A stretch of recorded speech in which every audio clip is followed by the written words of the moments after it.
This is another edition of My Burbank News.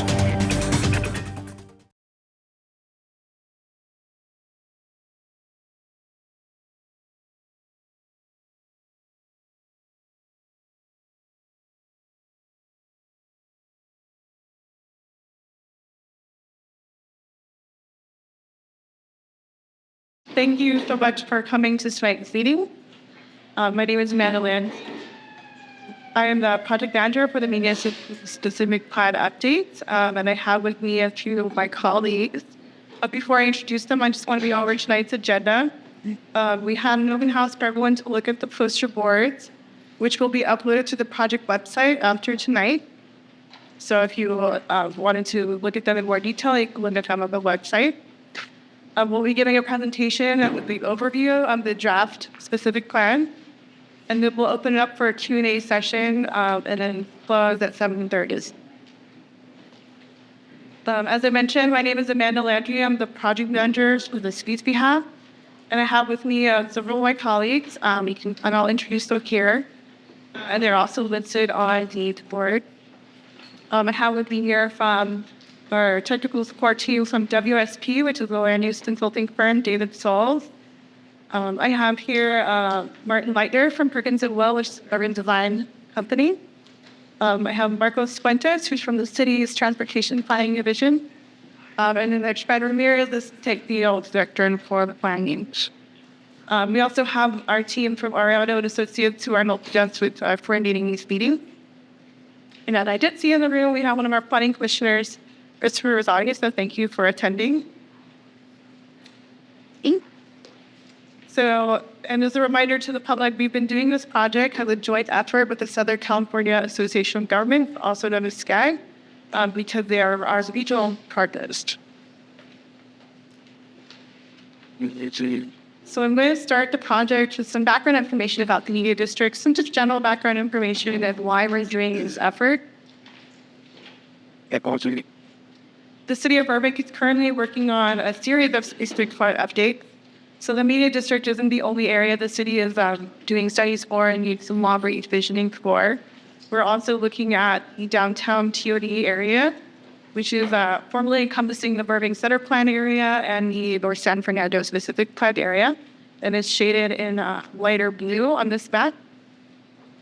And then the city is also looking at the Golden State Civic Plan area, which is around Main Airport, which is also shaded on green in this map. One of the reasons why we're looking at these areas is because they are or could be considered as transit centers. Transit centers are areas in the city that have multiple local and regional connections and intersections. And we want to make use of these areas because they will in the future be able to serve many residents. So doing coordinating planning efforts to concentrate development of housing near these transit centers seems to make a lot of sense.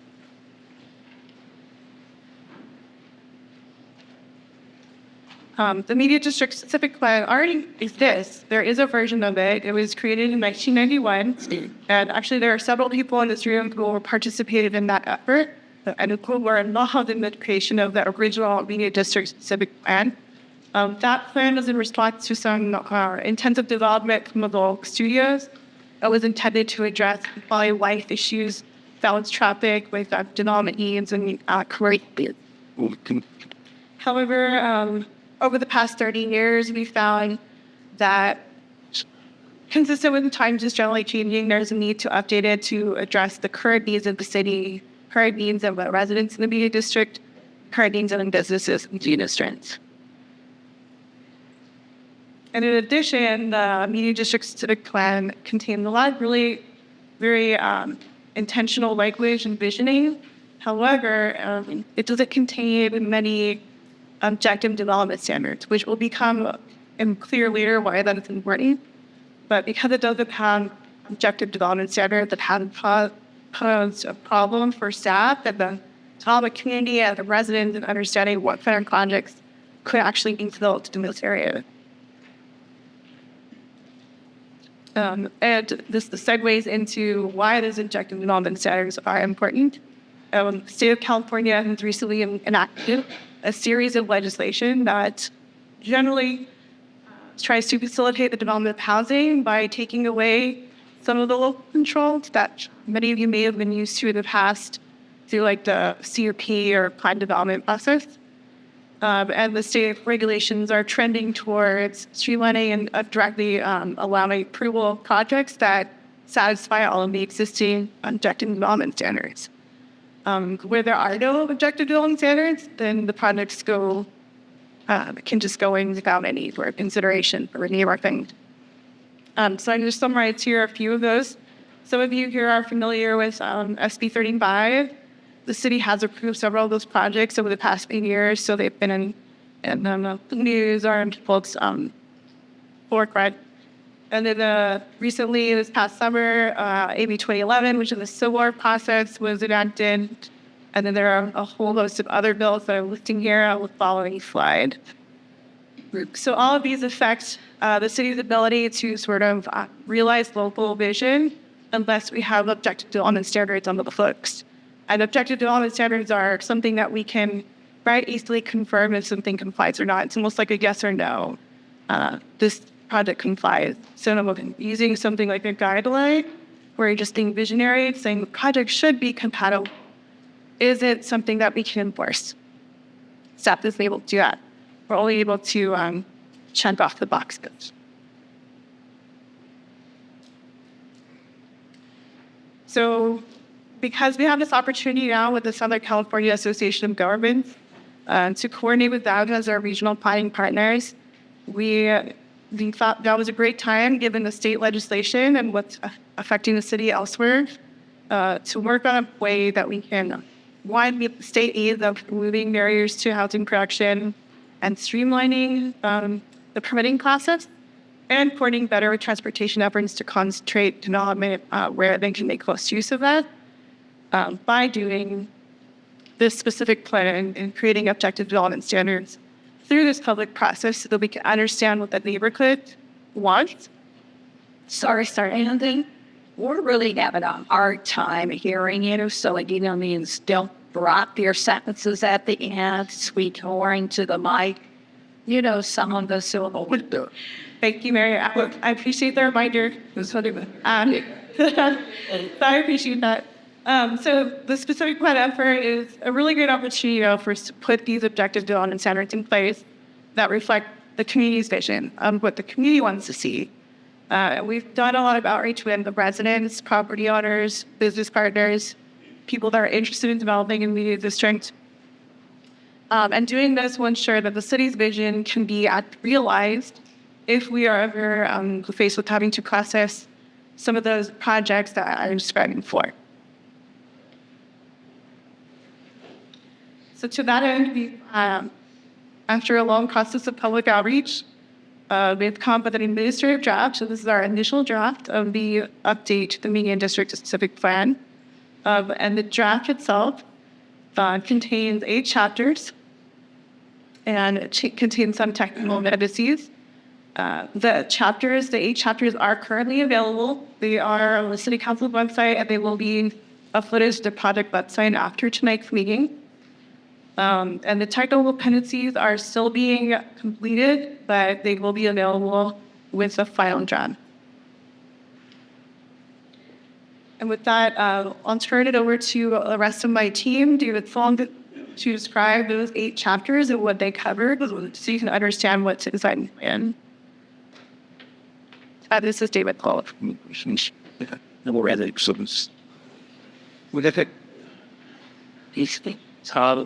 Do my best to speak up, but Marion, feel free to go like that. And listen, what you need to show. Okay, so I'll just give a description of the first few chapters of the specific plan, starting with chapters 1 and 2.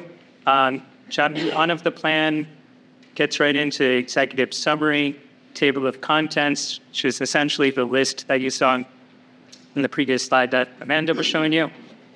And then provides a nice how to use this plan sort of page where it gives different perspectives, the perspective of a community member, how you would read the plan, and developers, business owners, and also city staff when they're going to reference the specific plan update. Chapter 2 is an introduction of the plan, gets into the purpose and use of the plan. So it's describing goals, policies, programs, and the overall direction of the update, and that direction being based on the community's needs. It also describes that vision was developed through the visioning process over the 2 years of the development of the update. And it introduces 3 overarching goals that tie right back to that vision. And those 3 overarching goals are, first, it's contextual development. So contextual development really harkens back to the current media district specific plan and the real need to understand preserving the existing residential neighborhoods, character, and way of life, and understanding that growth in the media district should really be centered in the center of the media district and scaled down towards those existing residential neighborhoods. Transit-oriented growth aligns right with the contextual development, because the center of the media district is also the areas of the transit centers. And so that growth really is close in range with those transit sectors. Thank you. And this goal also includes, when we talk about transit-oriented growth, talking about the other types of infrastructure that comes with that to support transit use. And that really is pedestrian infrastructure, pedestrian safety, and fostering safe and healthy urban environments. And then streamlined housing production. That really the sort of one of the key ways that we're doing that is what Amanda mentioned in terms of SD 35 and AB 2011 and those other state bills that are allowing housing developments to come in, is that by providing a full set of objective development standards within this plan, we're enabling the city to really direct how these new developments are built, and that streamlines you're still allowing housing in the neighborhood. You're actually streamlining it in terms of if a developer comes in and follows this specific plan, the specific plan's goals, the specific plan's vision, and all of the objective development standards, then that application quickly moves through the permitting process, gets into the building department for reviews. So it's a really positive thing for the city and the community. And I will turn it back over to Amanda to talk about things.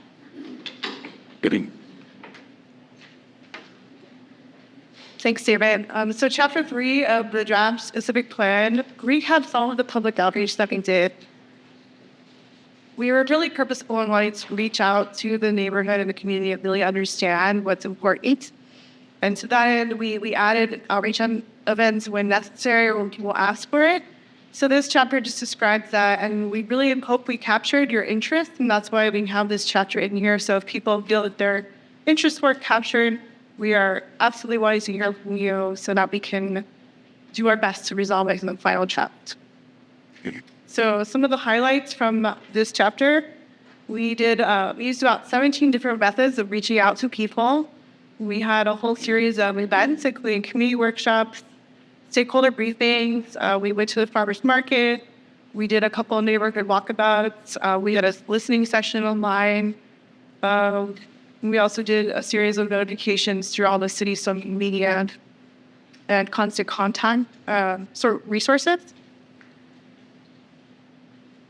And I'm going to briefly recap what we heard from some of that outreach. And this doesn't touch upon everything, just some of the things that came up over and over. So we heard a lot from the community that community character was important. They wanted to make sure buildings that are going into their neighborhoods fit in terms of their scale and how they look and how they make the neighborhood feel. With respect to mobility, which is most people think is traffic, we heard safety was a major issue, and that was repeated over and over. Safety was primary. And we heard that safety could be addressed by slowing traffic down, improving some of the neighborhood protection measures that slow down traffic, improve access to transit, and then obviously address the parking issues that are very apparent in the media district. Some of the public input that we heard related to the business community was that we wanted to make sure that we don't drive out businesses, but that we sustain and support both the major employers and all of our local businesses. And then we wanted to encourage more compatible uses when they are near residential neighborhoods. With respect to some of our recreation resources, we heard that people wanted to be able to access them in a more safe manner that ties into the mobility. For example, we had a few folks that didn't feel comfortable walking from their neighborhoods to the park because it was just sort of dangerous, so we heard that. And that they wanted future development to incorporate more green space because they felt the district is overwhelmingly characterized with buildings. And then I touched upon this before, but we also heard, again, that pedestrian scale, the development that encourages people to walk is something people wanted to see. And public art was definitely a matter of embrace. And then, again, with building design, it felt very critical that the design was thoughtfully executed so that the massing is compatible with its context. And we'll go into a little bit more detail later on how we responded to those comments. And with that, I'm going to turn it over to David again to kind of go over some of the maybe characteristics and the profile of community district.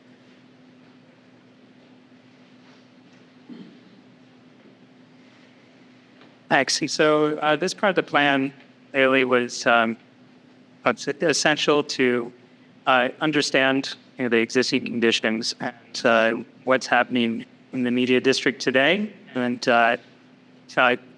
to use that information along with all of the community input, stakeholder input, to have a full picture of the media district. So this chapter 4, it reviews demographics, transportation, and housing, economics in the plan area. Also compares to the city and the region as a whole. And it also reviews a full review of the city's existing policy documents, policies and planning documents. That way, as a specific plan, they need to make sure that it aligns and it's used as a tool with the general plan and that everything fits together. Just some information on this slide gives a brief kind of demographic review. There's a lot more information in the chapter itself, but as you can see, it's a fairly small population within the media district for the amount of built environment that we have here. And we included this slide here because it is a pretty major sort of difference in the number of jobs or people commuting in for jobs versus people commuting out, residents commuting out for the media district for jobs. This is information that's pulled from the U.S. Census, and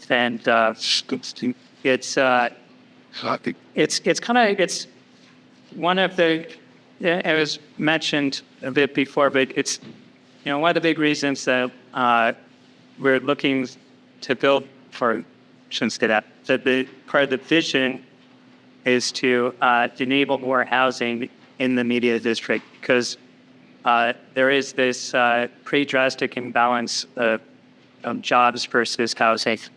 And combine that with the availability of transit and the transit centers in this area, and it provides pretty good opportunity for sustainable housing and enabling more businesses in the area. That's it, work. So the next chapter is a pretty hefty chapter. It's on land use and urban form. And so this chapter of the specific plan really gets into the proposed updates for land use, zoning, design, and development standards, and fairly lays these proposed changes out and how they will align with the vision and the goals of the plan.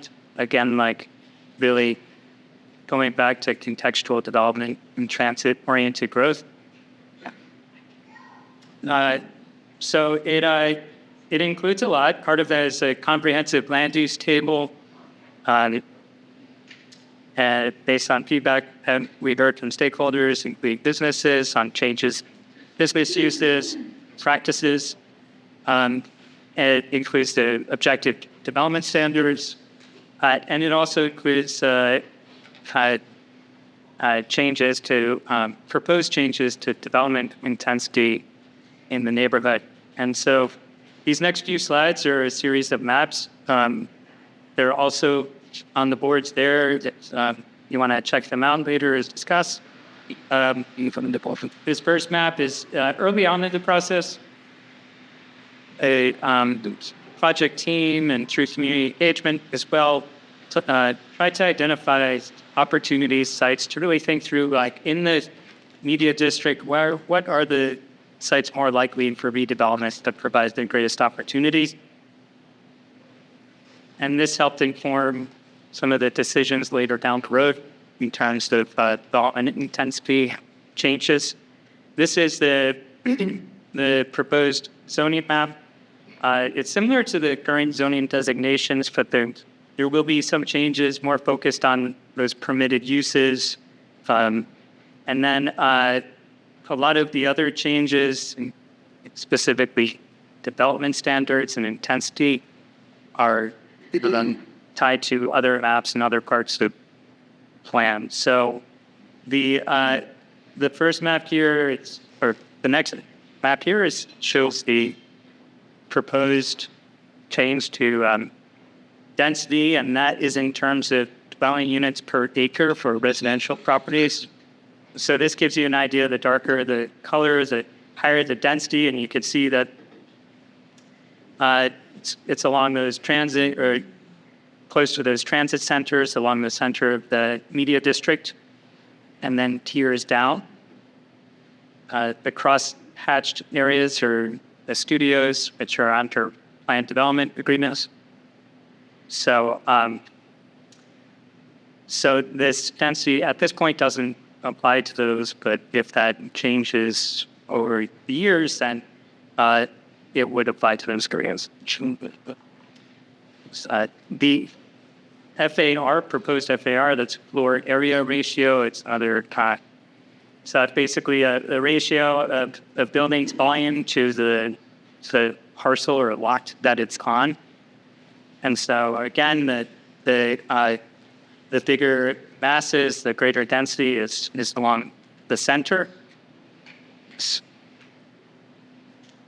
And then this is the proposed height standards. And this one actually does show those studio areas to give you a better idea of kind of what those potential proposed heights could be. And again, scaled down, not only in the case of height here, not only per lot, but even for height, what we're proposing is actual distance from the residential areas. And so On a specific lot, you could tear down as you get closer to the edge of your lot. Does this change the existing civic plan that has that tiered section as far as commercial? Yeah, this is a full proposed update to that, so it would be it's still a. So it's in now. So those height requirements, it's closer to the residential. Yep. It's yes. Does it make it higher or lower? Sorry, Amanda. Johannesburg. I didn't. Hi, thank you. These are really good questions, and we will answer them. But in fairness to the other people who have attended, we have a process for signing up to ask them. We ask you just to kind of sign in, sign up for the queue, or write down the question. We'll get to it. We just want to be fair to everyone else who is right here. I understand there's so much information. I like and keep your questions around if they be a creation. I know, but we're going to continue to give our presentation so everyone can ask the same information, and then we'll get to your question. Okay, thank you. So the rest of this chapter has a lot of other really important concepts and policies. For the sake of time, I'll be a little bit brief. I want to make sure there's enough time for everyone to ask their questions. But this chapter also includes the land use table, which is tied to the zoning, and it describes what commercial uses are allowed in those zones. And that could be like where restaurants are allowed, where a beauty salon is allowed, where commercial offices are allowed. That's all described in that table. And then this chapter also describes some of the policies related to a concept called transfer of development rights. And this is something that the existing media district specific plan already has. And basically, in a nutshell, it means that a property owner could sell their development rights to either their residential development rights or their commercial non-residential development rights to another party in an area away from the fringes of the district and most centered in the core, where we want to encourage more development. And right now, I'll turn over to Martin Legner from Kirkins & Wolf, and he'll go over some of the development standards concepts. Thank you, Amanda. Good evening. So once you've established kind of the boundaries of what you could do on a site, land use, intensity, height, there's a whole other set of development standards that get into the details of how things fit in. And the goal of this chapter, that adds some really new things, but that are based on all the conversations that we had to past you about. What is this district? How important is scale? What does it feel like to walk in this district? That's where these come together. And again, as Amanda mentioned, these are designed to provide certainty and also being reviewable in that objective manner. So I'll go to two slides because we really do this at two scales. One, we look at the whole building. We know that some new proposals for development will be smaller buildings and some might be larger buildings. We want to make sure that whether they're large or smaller, they all fit into the context, they pick up on the scale. We don't have really long facades that feel endless, that as buildings get taller, they provide some relief and step back from the street so that louder? But so that we have some more relief from that height, right? So the building steps back a little bit from the street. So you're seeing some of those visualized here. We're happy to kind of provide more explanation on the details.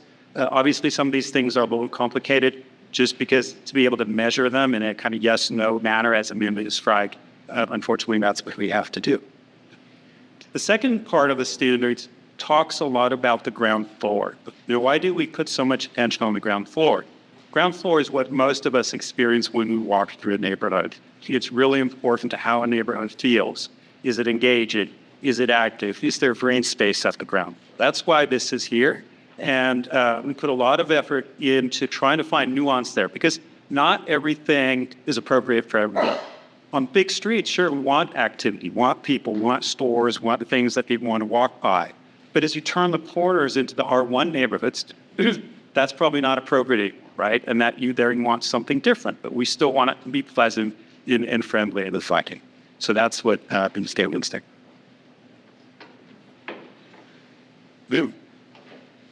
Thanks, Martin. So the next chapter of the Media District Specific Plan Update is mobility, which addresses what most people think of as traffic concerns. And this chapter lays out the rules and some strategies that the team put together in response to the public health input that we received to ensure a safe and efficient multimodal system for future development. And this includes a lot of things related to non-car mobility modes. So there's a lot of information here about pedestrian improvements to the bicycle facilities, coordination with transit opportunities. So this chapter isn't focused on it. In fact, intentionally tries to remove focus away from vehicles because we've heard a lot from our throughout our process that cars are something that people are very concerned about. And with that, I'm going to turn over to my colleague Marcos Fuentes from our transportation planning section. And he'll go into just a little bit more detail about what you'll be able to see in the plan. It won't be very extensive for the sake of time today, but I'll just kind of recap some of the important discussion. Talking to Jack Rose. Okay, you go. Good. Good evening, everyone. My name is Marcos Fuentes. I am a senior transportation planner with the city's Community Development Transportation Division. So, picking back on what Amanda said, so the mobility chapter for this plan is broken up into sort of the main modes of transportation found in the media district and the city for that matter. So it starts out with the pedestrian realm, moves on to bicycle, motorist, and so on. And I'll be speaking a little bit more in detail on those different main categories that the plan kind of breaks out. And it also sets policies and strategies for each of those modes. So starting with pedestrian policies, the media district already has a lot of great assets in terms of walkability, a lot of good places to walk. And it's something that we've heard during some of the walking tours that we did with a lot of community members. So this plan really envisions to build on that and find the opportunity areas to improve the pedestrian experience. And one way that it does that is by not just looking at where are the sidewalks, where are the streets, but tying it back to the land use. Where are the destinations where people are walking to? Where are the job places? And so that's what facilitating the neighborhood and encouraging people to walk more in the neighborhood kind of ties in the land use and mobility. There's also the aspect of providing more attractive and comfortable infrastructure for people to walk. As I mentioned, there's already a lot of great areas in the media district to walk, a lot of tree canopy, storefronts that make it very friendly to walk. But there are also very narrow sidewalks in some other parts of the specific plan area. And so this plan will build on what's already there, taking complete streets principles and using the general plan to widen sidewalks, taking a more balanced approach for making it safer for pedestrians, which is the next bullet point of maximizing pedestrian safety. But we heard a lot of concerns, like I mentioned at Tom, that there's vehicles speeding. Some crossings are not that safe for pedestrians, but they don't feel very safe. So these policies are meant to improve the way that you feel safe as you walk through the district. So the plan lays out some strategies to get to these, to implement these policies. And the first one is to really target the points where pedestrians are most vulnerable. And some of those are intersections. And so in this slide, we see, for example, the intersection of Cass Avenue and Riverside, which is one of the key areas that was mentioned to us during the community outreach, that it doesn't feel very safe. There are long crosswalk legs. There's a lot of vehicle lanes that one has to cross through. So the plan takes the approach of looking at those intersections and finding strategies for how to improving those. And so some of these things could include things like creating curb ramps, making sure that wherever there's no curb ramps, it calls it out so that they're built over time, or that if they're there, they're upgraded to meet ADA standards so that they're accessible to all. And then more than that, customizing it depending on the specific location. So the city already has a complete streets plan that acts as a toolkit, and I'll be mentioning it from time to time in these slides. And it provides, as you could see in the bottom picture in this slide too, sort of toolkit that you can use different implementation treatments to make intersections a little bit more safe. And so the other mode of transportation that the specific plan focused on are proposed bicycle network.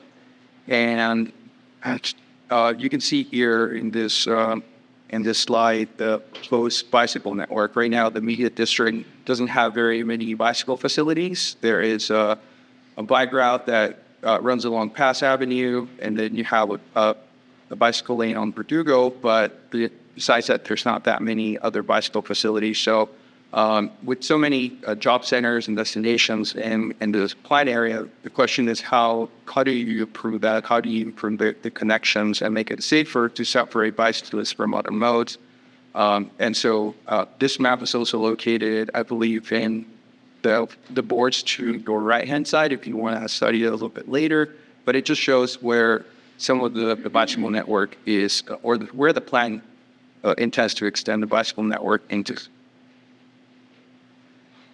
And the way that the plan envisions implementing policies is through a tiered approach or a phased approach by expanding the bicycle network. And so what this slide shows you is a phased approach. So, for example, we're seeing Riverside Drive today, and that's the aerial view that you see on your bottom left. And then to the right, there's two different phases that shows what a bicycle improvement could look like on Riverside Drive. So that the idea is to not only balance the space that you have in the public right-of-way for bicycles, pedestrians, and cars, but also separating them so that everybody travels a little bit more comfortable, a little bit safer. And so this would be done through the planning process, implementing objective standards that my colleagues previously mentioned that would sometimes get triggered depending on certain projects or treated as standalone improvements. Transit is another major category. As was mentioned earlier, the Media District is one of the transit hubs listed in the general plan. And so one of the key areas is to improve transit stops by improving the environment and thereby making it a little bit more comfortable and engendering more transit ridership.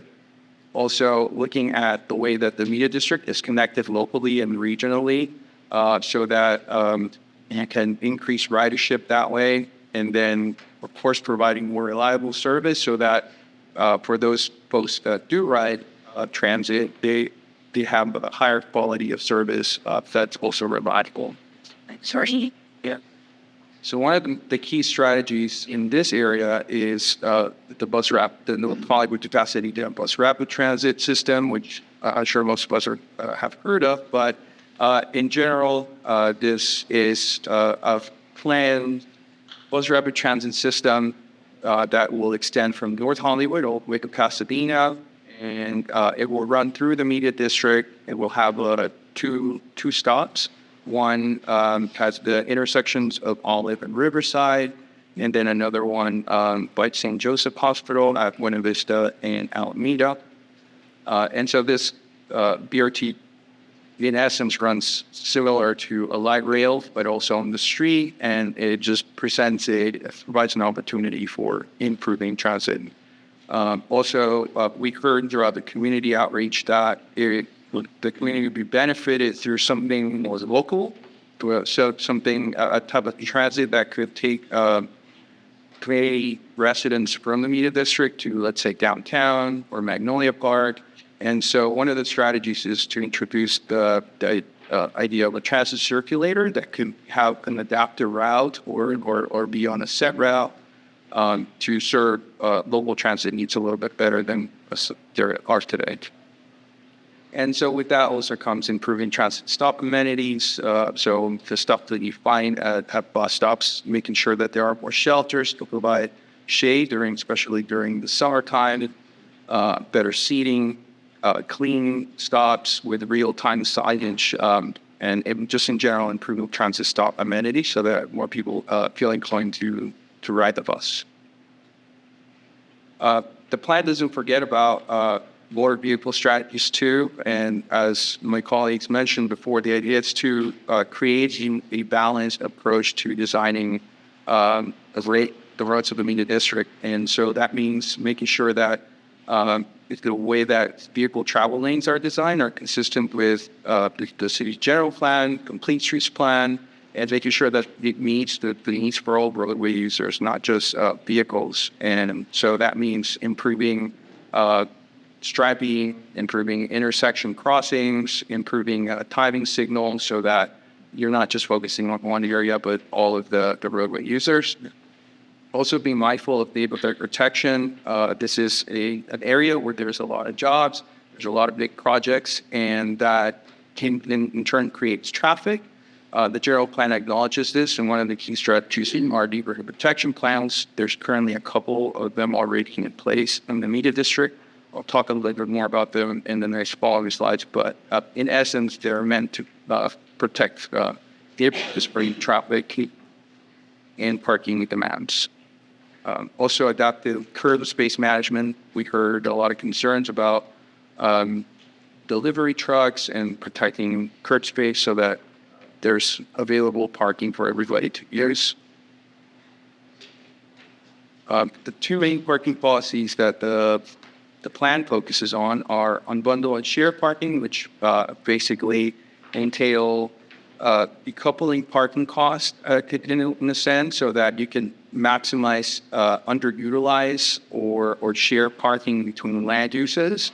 And then the second one is managing on-street parking a little bit better. And to that effect, the city has citywide parking management principles. And the plan list specific ones that are tailored for this specific plan area. A little bit more on neighborhood protection plan. The general plan established the neighborhood protection plans that you see in this slide here. Like I mentioned earlier, they're meant to discourage cut-through traffic and then also spillover traffic, reduce the parking demands on our residential streets. And this is done by adding things like speed humps or parking permit programs. And one of the strategies here that the plan envisions is looking at the existing neighborhood protection plans and possibly creating new ones altogether. And so this slide shows a little bit more in detail the existing neighborhood protection plans as well as a potential new one that you see in the hatched polygon here. As well as refreshing some of the strategies that have already been doing.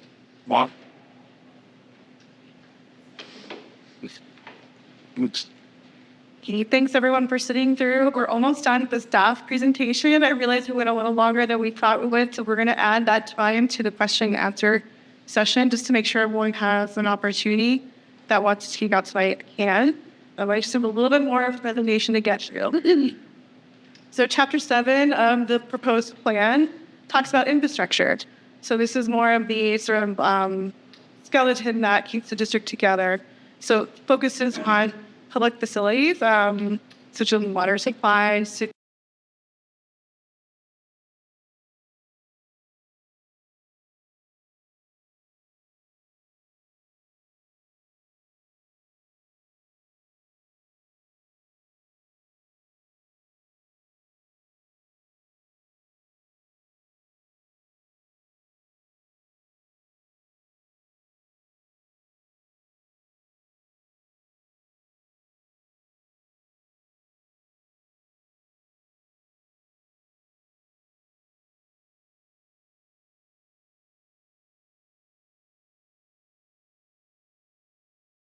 back, or is for you to grab one, shoot me an email. We can set up time to talk if they're waiting.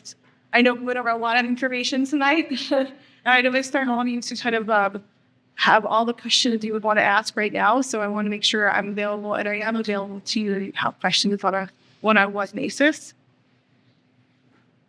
And now we're going to go and start into the Q&A session. I just wanted to describe how we'll do it. There are a lot of you here tonight, and I want to make sure we do this in a fair and orderly manner. So if you've completed a comment card, or you can complete one right now, give it to one of our staff. They're walking around. We're going to kind of read off the public comments and address those first. And then we'll get to a speaker queue, and you'll can line up, and we'll hear everyone to your questions and comments. There'll be about a 3-minute time limit. There's a lot of people here. I want to make sure everyone has a chance. So with that, we'll get the speaker cards right now and start right into the Q&A. And then I'll announce when we open up to you. Before red shunt, dash street. See, East. Or the Shank communities, a distance. Vent. Hey, hi everybody. Heidi. We received a comment from a stakeholder who couldn't be here tonight, but asked me to read his comments on his behalf. So I'll go ahead and just do that really quickly, and then we'll get to your question. So then to the mic. All right. So thank you all for the opportunity to comment. I'm speaking on behalf of Brad Howard, who is a longtime Burbank resident, Burbank business owner, Burbank commercial and residential real estate owner. Previously spoke on this. He was the vice chair on the Media District Committee regarding rezoning and density per state requirements with the objective to accommodate the studios while protecting R1 residential properties. Height limits of surrounding developments was extremely important at the time and still is. I am commenting after his review of the project plans and June 2024 administrative draft of the Media District specific plan presented at last night's council meeting. The developer has done a nice job, and we appreciate them making some revisions, but stand by prior comments regarding the proposed height and its impact on resident neighbors. The current Media District specific plan requires a stair-step height provision adjacent to R1 residential zone. May not exceed 25 feet height if distance 50 feet of R1 lot line. May not exceed 35 feet height if distance 150 feet of R1 lot lines. May not exceed 50 feet height if distance 150 to 300 feet of R1 lot line and CUP is required. May not exceed 70 feet height if distance 300 to 500 feet from R1 lot line and CUP is required. The proposed June 2024 draft modified the standard limitable height to 40 feet with various exceptions. Both the mixed-use portion and condos are fine, as currently shown, but the condos may be permitted with the proposed the draft district plan should they adopt a 40-foot max. However, the mixed-use portion is overreaching. Is a first floor height of 18 feet really necessary? It seems a bit grandiose for a project scaling back in consideration of the residential impact. As for the mixed-use height, the distance between the furthest point of the building to the R1 residences is roughly 220 feet, which would make the maximum height permitted to 50 feet with a CUP. With due respect, can someone please walk us through how the city would consider to jump from this ultimate maximum of 50 feet, assuming between 150 to 300 feet from the R1 lot line, to an almost double maximum of 98 feet? I believe the city can accommodate the density bonus in a manner speaking that is compatible with the neighborhood. But I'm speaking up here to express my concerns so that city concessions do not become overreaching. In summation, this is a very nice plan, and I'm not saying we need to shut it down, but it really needs some work. Condos aside, this brings in short-term renters with no interest in the neighborhood, but long-term impact on the look and feel in this neighborhood. This is a commercial zone, and there will be development. I'd also know the city needs to work with the state of California, but remember, the whole point of the Media District zoning was to underscore the importance of working with the residents and to protect them. The development should not be to the extreme detriment of the business. That said, I urge the city to require the developer to scale this height down on the project, Mixed use should not be higher than 5 stories and should taper or step down as it approaches the west and the south. To meet a stair-step approach, the developer may have to consider reducing the height and commercial level to keep some residential, if that is important to them. Discount.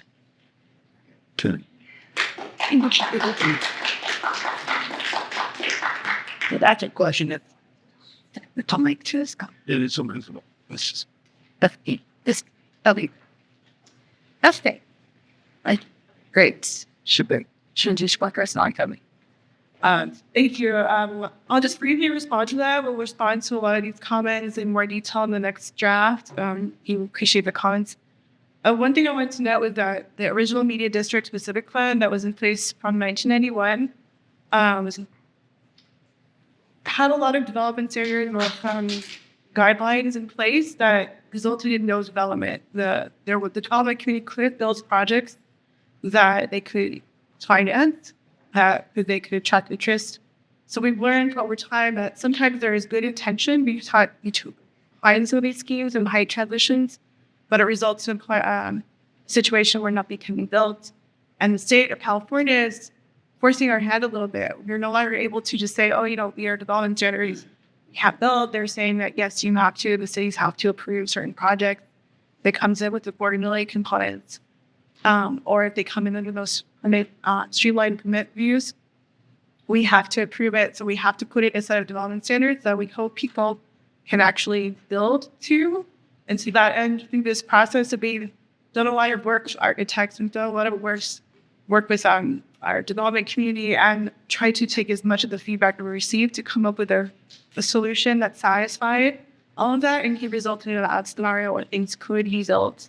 But we will continue to refine and look through that and do a couple more scenario-based things based on the comments that we hear, just to make sure that we are not where we can make accommodations where we don't.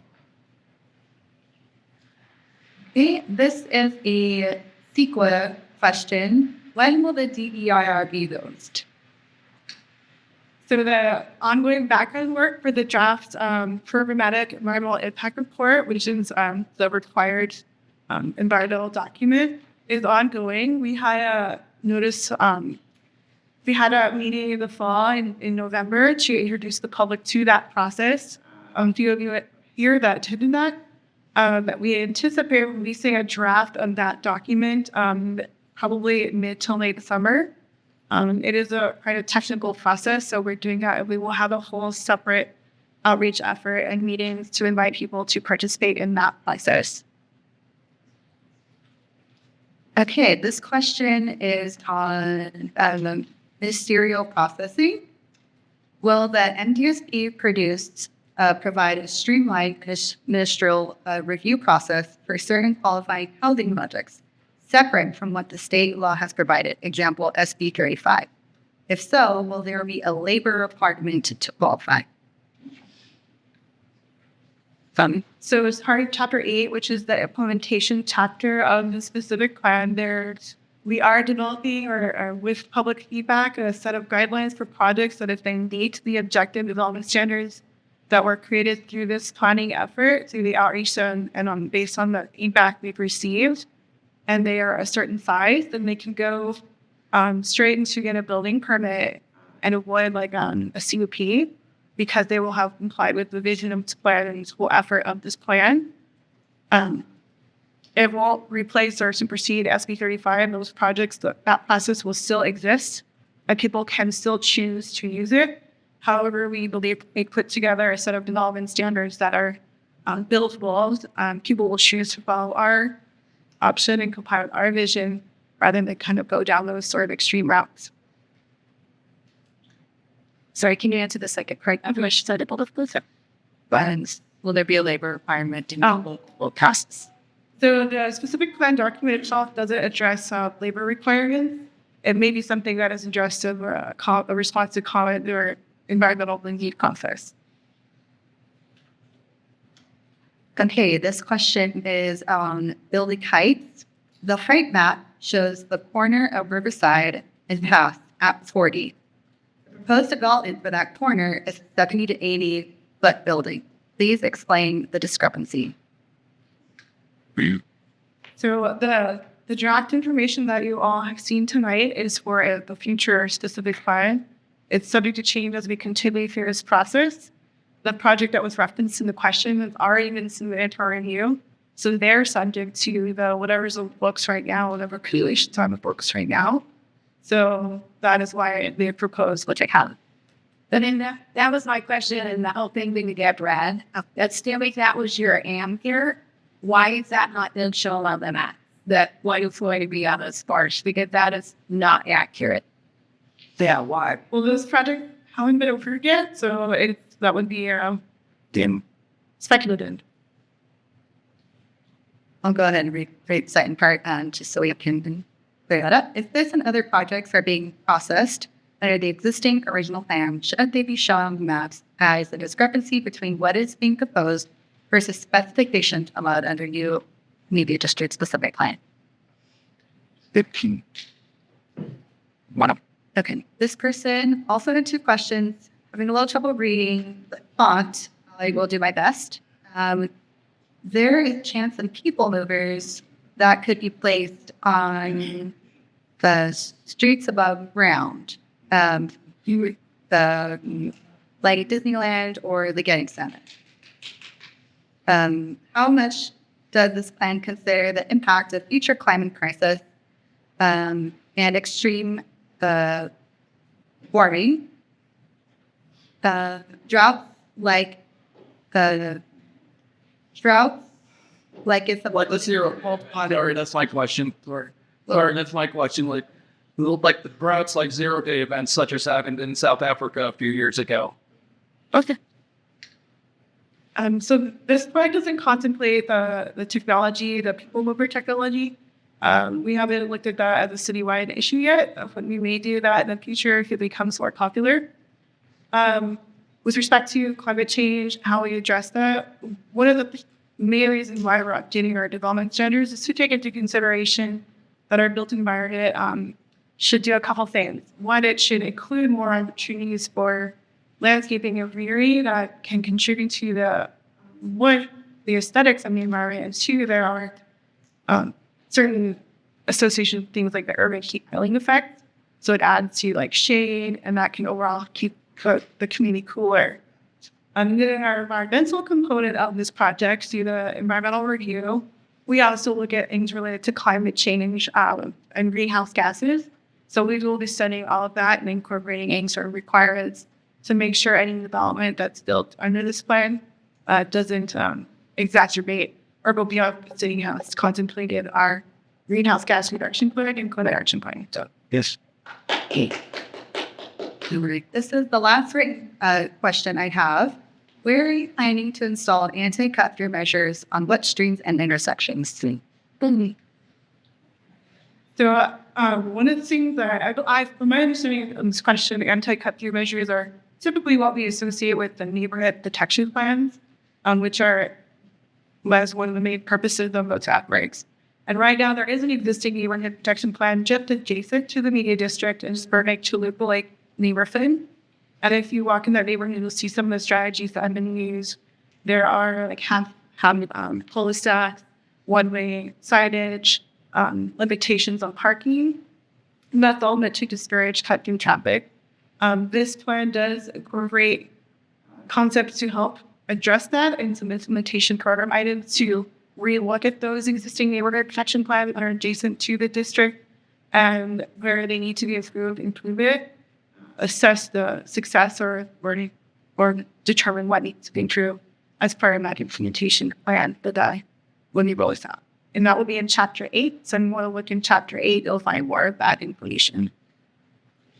I'm sorry, that was my question. I mean, right now, the city have focus on certain intersections or certain areas, I mean, where they see a problem already exists and it's got to be resolved, or having more developments is going to bring more, but we'll live with that right now. Yes, the plan does consider intersections, and a lot of issues are addressed in our Chapter 6 of the plan. So I encourage everyone to look at that chapter, and we'll go and get done.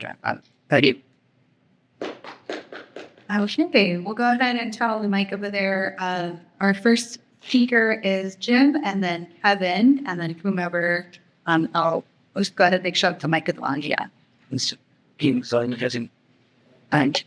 should we just want to ask the talk? Testing.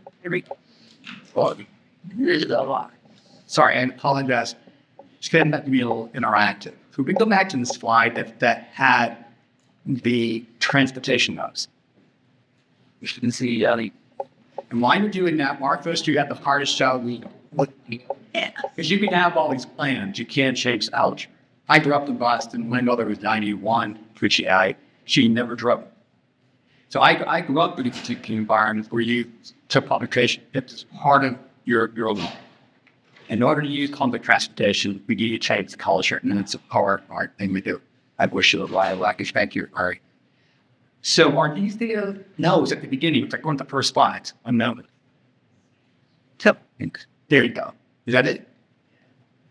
So where is Tularia come at?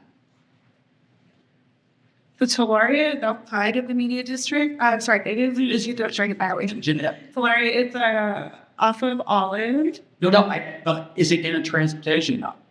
And it's no. It's the media district itself is considered a transport. The entire district is a transportation hub. And how is that true? So the general plan identifies transportation hubs. And Okay. All right. Because when Tularia was approved, Emily Gade Weiss, right there, after it was approved, she actually said she had no idea why it was considered a transportation hub right where Tularia was built. That's a question I think that some of us still are asking. So I think what David, I think what Suntik said, one of the reasons we want to have more housing, which I agree with, is that because in this area there's a long jobs and it'll reduce traffic. What's exactly what they said about Tularia 8 years ago? Thank you. So, yeah. Okay, has the city done any follow-up on any of that? How many people at Tularia work in the Burbank studios, as we were told, right? Is Tularia full? Has the city done any follow-up on any of this? That's another rhetorical question. Thanks. So the city does follow up for development when it's built to make sure it complies with all of the community's approval from plan development and the development agreement that was in place for that project. Right. So the city does follow up to make sure that all of that has been satisfied. But no follow-up on where the tenants work. No, just like any other zombie. Because that was how it was presented to the citizens of the city and the neighborhood. That the people living there wouldn't be messing up traffic because they're going to working at Disney, they're working with Warner Brothers and South. Well, yeah, I'd say it's the city's responsibility to follow up on that and make sure that the developer, who was very cozy with everybody in the city council, right? That's what they said was going to happen. How do we know? And David, how do we know the people who are going to be living in these houses are actually going to be working there? We don't. And the city has no tool, right, to actually measure that. We get it all served up on a platter, and once it's approved, it's in the rearview mirror, and there's no luck whatsoever. Okay? I kind of knew the answer to these questions. I think a little bit, but I need the city to recognize this. All right? I need the city to stop telling the people in the neighborhoods all this glorious stuff without any follow-up after developments. Thank you, Kevin. Yeah. Just the way it is, we're going to have a 3-minute limit for comments initially. We can go through again if more people want to have a comment, we'll let everyone else who's signed up speak first. In response to the comment, as part of the implementation program, we would welcome any comments that you have and how we could do some follow-up to that nature. It's on my John and George. Well, we definitely want to hear from the public and we'll encourage you, so Wait, it's just that. Okay. All right. I'll see if I can keep in 3 minutes. I don't think this will be a problem. A couple of questions and a couple of perspectives maybe that are not on any of these plans. the residential neighborhood right next to Warner Brothers is equestrian. And I don't see any comments about equestrian protection here and how that would work. Like these happen to local lake for the residents, there's no equestrian protection. Also, because we don't yet know what the full plans of Warner Brothers are when it comes to the expansion of the tour. Now, we know that they put in the large parking structure, I'm guessing because they want more people to come. So if that's going to happen, I don't see that. They didn't explain it. You could done it just great, but it's just some perspective that I don't want to get lost on. The other thing is like if there's a page that can show the difference between the height requirements and the original immediate district plan when it comes to the different lots versus the new specific plan, the real pass, and what that's going to do.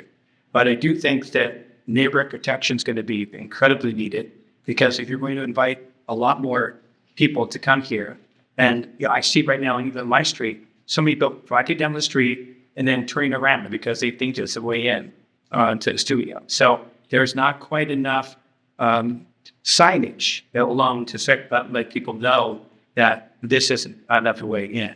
So from residential and a question, this is a horse property over here. We want to protect the horses, and you have people that come from out of town because they saw an ad in Milwaukee and they drive here because they want to see that. They don't know that this is an equestrian neighborhood. I mean, the little signs over, they do that much, and although the monikers on Riverside are nice, it's not exactly equestrian protection. So I can add that to some of your perspective. Appreciate all the work you guys do, and I think it's been an ongoing process. I'm looking forward to this, looking forward to participating and hearing from it. Thank you. Thank you for those comments. I'll respond really quickly before I get too excited. For the Rancho, the Burbank Rancho neighborhood area, the city of Burbank does have significant concerns for the area, and in response to that is actually set aside and dedicated an entire effort for a specific fund for that area to ensure that their needs are appropriately met. And that effort is kicking off this summer. Currently, the staff is onboarding a consultant to help us with that work. So our team in the CDD planning will be working on that. So we look forward to being involved, and we look forward to seeing you in that process as well. And the media district specific plan does try to acknowledge the connection along Riverside Drive to the Rancho, that there are special needs as they transition to that area. For WB, we don't have a full sense of what they want to do. They do have a development agreement, which limits them legally to certain things. And at this time, that's all that we know that they're going to do. And I think you did play about the neighborhood protection plans, and I think we have heard that many times, and we want to make sure that we have captured that concern and we incorporate that into our mobility chapter and into the implementation chapter. So I encourage you to take a look at that and ways we can improve how we've addressed it. That's sort of the feedback that we hope to get at our next community meeting in about 6 to 8 weeks on it to want that a chance to fully absorb and look at it. Station. Hi, sorry, I'll do this. Hi, thank you so much for your time. I just wanted to share a comment, which is my perspective and sort of my story. We moved to Burbank 9 years ago. A 4-year-old was pregnant. We became homeowners for the first time. I love Burbank. Living in Burbank, my kids go to the USD, and every year since we lived here, the city has lost population. And what that means for me as a public school parent is that my kids are losing the art programs, music programs, summer school programming. Everything I moved to this city for to get from the school system is being taken away from us because the city is shrinking. There are not enough kids in the school system, and the budgets are being slashed, and their lives are being affected. And it's an emergency. It's an emergency to my family.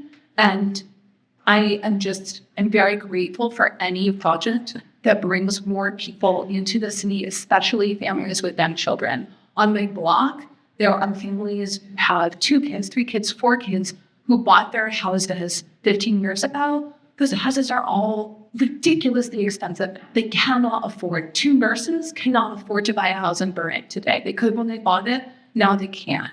So many families, especially families of young children, are being priced out of the city. And I'm noticing it in a very visceral way in my children's experience of the school system. And I'm very in favor of anything that increases our population, especially our family population. Thank you. Thanks. How beautiful. I'm going to have these things still personally on that. Thank you. Hi, everyone. I'm Clancy, and I am loved living on Warner Boulevard in Toluca Lake for the past 13 years, or 14. Supposedly, I just learned there is a protection plan in place for my street, Warner Boulevard. I really honestly did not know that. Thank you all at West Side. Going back to the topic of pedestrian safety, where I live, where Warner and Pass meet, is actually marked by a do not enter sign. Well, now there's two of them. That was me. Initially, this sign was respected, and honestly, maybe 1 to 2 people would come through that year, and they would be so timid. Oh, sorry, yeah. But since mid-2020, COVID, traffic has significantly increased, bringing in not only essential services like mail and resolved deliveries, but also those reckless, speedy drivers who disregard our very small, tiny speed bumps. Speed bumps. And pose a danger to our residents. In fact, in the past week, I helped 3 people how many were almost hit. I'm really not exaggerating. She worked. The rising rents also have increased turnover, and many of our landlords are converting buildings into short-term rentals. Even new developments are getting approved with the intent of short-term rentals. I really believe this diminishes the strength of our community, and new surrounding businesses are also using residential parking for customers.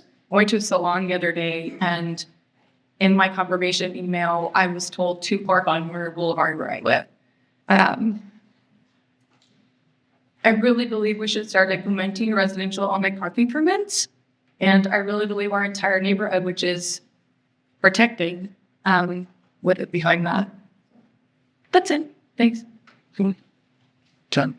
Thank you. Before we get to next speaker, just some brief couple comments to respond to that. I definitely think the neighborhood protection plan issue is something we've heard over and over, and we want to make sure that when we're revisiting those areas that are currently covered, to see where we can improve those conditions, see what has worked, see what hasn't worked, see where we can make changes. So thank you for calling us on that, and we intend on doing that. We've also heard from many people that enforcement is the issue. What good are the signs if to one can buy or force that. So we've heard that it's a common thread through all of our outreach. So as part of our implementation, we have a discussion about coordinating or between city departments to ensure that that is something that is fair, makes sense with influence. Yeah, so we're looking at that. With the parking ticket. So. Yes. And the city is looking at the city council has requested a first step report on short-term rentals. So that should be on the council agenda sometime in the near future. And I get that business parking is a neighborhood as something that we're looking at as part of the neighborhood protection plans. And then separately, if you wanted to reach out to Marcos and our transportation team, there's a process where you can look at commit parking. So I encourage you to reach out to Marcos and see if that's the thing you can initiate. Thank you. I'm Emily Gable-Buddy, and I was on the council when Laurie was approved, so I know Jim from the way back machine. So I'm not going to go into that. I will say one thing. We did as council vote to cul-de-sac the streets north of the project site because it was the council's conclusion at the time that there'd be just too much overflow into the residential when they work on it. And it took a long time, but I think it's turned out very well. So I just had some general comments because I first appreciate all the work that's gone into this and look forward to a considerable wing. I think that folks who are speaking really know the area in great detail in a way that I don't. Although I go there a lot. The first question I have is, given the vision to widen the sidewalks and evolve to great separated bicycle lanes, what is the plan to finance these capital improvements? So there is a discussion of the financing strategies in the Chapter 8 implementation program. There's a variety of state resources that the city can apply for and help into. And so if we put it in the implementation plan, the council can then prioritize that for staff to pursue. Sure. Is the plan to do it on a district-wide media basis, or is the plan to make the improvements as projects and development comes in, so that what's the plan, incrementally or more broadly implemented? So I'm going to head over to my transportation colleague so I can kind of address that in more specific detail. Any? Thank you for the question. So the first part of the question is how are these improvements going to be funded? So as Amanda said, there are, I guess I should preface that these are only proposed improvements at the moment. Eventually, as the improvement program, one will have to be identified through the many sources that the city can access. These include things like the various measures for sales taxes, grants, and other federal and state resources. There's also public and private partnerships, or as there's turnover, we would look to implement some of the very recently adopted complete street objective development standards to find ways to see how we can work with private development to actually implement those improvements. The second part of the question, would can be done at a district-wide scale. It depends on the improvement. For example, a bicycle lane, it's most often done depending on the corridor, depending on the need, depending on the available resources. So it's really on a case-by-case basis. But there are other improvements like more targeted at the intersection level, for example, where we can look to another project that the city's currently working on, the Safe Streets Burbank, which will accept more targeted improvements to improve intersection safety. I guess I'm a little mystified as to how you widen a sidewalk unless you have a development going in and the demolition of a building so that you can actually widen that sidewalk. So let me go to that question. How do you like wider sidewalk? Just real quick, I just want to go back to the first part of the questions that we may have missed too, is that as development comes online, we do have development impact fees. One of the development impact fees is actually for transportation. And that's actually where a large chunk of the money has come most recently to do things like the elevated bikeways in downtown. The developers actually pay for elevated bikeways at Avia. They're paying for it in front of First Street and Front Street. And in the case of the Bubble project site that recently got approved by council, in that particular location, there's kind of a weird sawtooth design to the triangular shaped lot. And as part of the approval of that project, the developer agreed to dedicate portions of land so that that land could then be included so that we could get the standard widths that are required within the general plan requirements of up to 15 feet. So I think it's going to be a combination of, depending on the magnitude of the project may be like blockway, and therefore there could be some improvements that happen during the project's development. But there may be other instances where certain developments are deferred until there's a critical mass, i.e. the accumulation of enough funds to then do the level of analysis that's necessary, go back out to the public and say, we're at a point where we now have the funding and we have a design that we want you to consider, and then have the public actually provide input on that design before it's implemented. So it's kind of a mixed bag. It's development impact fees, developer implemented construction, and then secondly, the larger second phase, which is the long-range planning effort with funding available from a myriad of sources to be able to actually build out that as well. I would suggest that you look at the infrastructure district, an infrastructure funding district. The requires requirements cooperation, and since almost 50% of this area is in the studio ownership. It seems like there could be a real opportunity to create a funding mechanism. It could be accomplished more rapidly and going through a series of, I understand what you're saying, Mr. Merritt. I totally get that. The only other comment I'd like to make, if I may, I can sit down. I don't, is there anyone else who would like to make a comment? I don't want to sum up all. Will, but, and I do like here, and Lance, I just have one more question. It's very important, as you know, and you're doing it very good, Ahmed. Be clear about the impact of state law on things like a 40-foot height and a setback, all of which you know can be waived under state law when someone applies for a density bonus. And with the 100% density bonus, you may know this, you may not, it's entirely changed the character of a project from Mariposa Street. It went from a 3-story, 23-unit project to now a 5-story, over 71-foot tall project of 40 units with barely being found of affordable that was in the original proposal.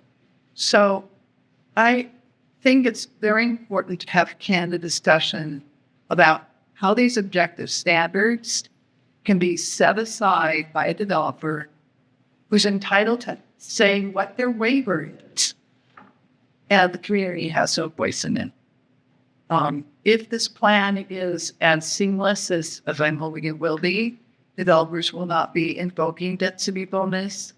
But on the other hand, we know that now that new state law has changed, and this year it's went through changes again, that a full discussion about how those key laws affect this project, I think, would be a very transparent way of, and a way of trying to figure out how this plan can be done in a way that these other laws will not be as attractive to developers. So you know that the city cannot set a parking requirement for projects within a half mile of a major transit stop. And you may know that there's a law going through Sacramento right now that would reduce the traffic impact fees for all projects within a half mile of the transit stop, because the presumption is people won't drive. That won't cost as much. So those kinds of things, I think the plan can really, if it's attuned to that, especially the urban design informed section, can really work its way through some of the things that otherwise would not result in what you're showing everyone as we evolve this plan. Thank you. I think you got a really great point that if we create a set of standards and regulations that are effective enough to build and is consistent with what the community wants, they'll take their option and follow and go to the extreme of range just combine to what you sure, thank you. Yes, I wanted to add for two things. One, is I wanted people to be very aware of this. The person who asked for some, I'm going to make 2 points, but I would like to say this. We listened to Emily, and I also think it's very important that we listen to Brent Howard. It took almost, 5 years to do the original media district plan. Brent Howard is probably responsible for every bump, cul-de-sac, narrow link in the city. He was the one who introduced the Timberlake plan. He is also a developer in his own right, things he lives in neighborhoods, as well as he was on the media district citizens board, which he did not have it. And he is also a philanthropist who is very under the radar. He is a real force in this community, and when you listen, when you hear him, you really understand that it is the best. My 2 questions or comments, I think that both. One is to process. I have not read the 160 pages, and I bet not one city council member read the 160 pages that was given to them on Thursday. They got it on Tuesday. You should know that the NROC board was despised because they used to get their material so they could look at it in less than 48 hours and go. I think it's very, very important for all of the citizens to start reading this material. As to process that I use, it is very important, I believe, in housing. Brad Howard brought up the point that the height of buildings are often. And in this project, we have 18 feet that could be on, is this correct, on the first floor if it's a mixed use, or this is what many developers do. So as a result, we can have much higher things than we need. We need housing. We do not need the tail wagging the dog on Bass and Riverside. And this again, we know it is not under this current media district plan, but in Bass and Riverside, one wonders why we 16,000 square foot commercial property is part of and really gets to use the state laws. In the process, I noticed that your final draft, and this must mean that your appendices and also the discussion about mensing different parcels, that final draft is after the last citizens workshop, is that correct? No, Okay, then I must have, I'm sorry, I must have misunderstood it. So I'm concerned that we want mine housing at an appropriate level, but that the commercial is chilling to Luca Lake and it's safe. We only have enough restaurants, but under this, I think we need a whole session on what should go with that housing in different areas of the media district. So we should go turn and say, if you want this, you need a CUP. And I noticed in this that theaters and restaurants don't require a CUP. These are things that bring traffic. So I want to hear it. And you guys have been great giving us and allowing us input. But right at the crucial time, this is when we need input. We now have a list of uses. Let's go back to the neighbor. Let's have one Zoom meeting just on that. Okay. Mary, sorry, there's another speaker on here. I'm sorry. No, I'm sorry. But I did want to get that right. Yeah. Anyway, so Before you continue, though, let me yeah. So the use list that I referred to, we did actually have a Zoom meeting. We had a whole session about the uses dedicated entirely. Yeah, but that was way back when. We'll get that same job. We don't need any more restaurants, but then there's something that doesn't have a CUP. And it's different if it's in the middle of the media district where it's away from the neighborhoods. It's very different than when you put in 72 apartments and then put in restaurants right there. That is just a safety problem. And Burbank and this thing right now, what is the first word? Safety. A safe, common, you all know that. Thriving, and what was the other? And beautiful. And beautiful community. Safe. And that's what our is fighting for. Okay, so that when you hate that, people didn't have the list. When we had that discussion, people didn't have the list. Now they understand what you're doing. Maybe this is the time to have that conversation. Yeah, and we hope that over the next 6 to 8 weeks, people need to look at that and follow your next meeting and any comments they have on it. And we'd be happy to get one-on-one with people that need to. I will look more. I will walk through the use list to understand it in my detail. I just want to know that we are approaching show 45, so we'll go ahead and take our last speaker. 10 minutes. Thank you so much for my follow-up questions related to the virus processing. I read that the Chapter 8 implementation on the by right had a bullet list of you meet one of these and the objective standards. You will be processed by right. You mentioned when I asked the question that it would require a size limit. Did you need the FAR density, or is there another like lot area size that will be applied to that by right processing? We were originally envisioning like a maximum unit count for residential developments. So there was a certain like over 20 units or under 20 units, something of that nature.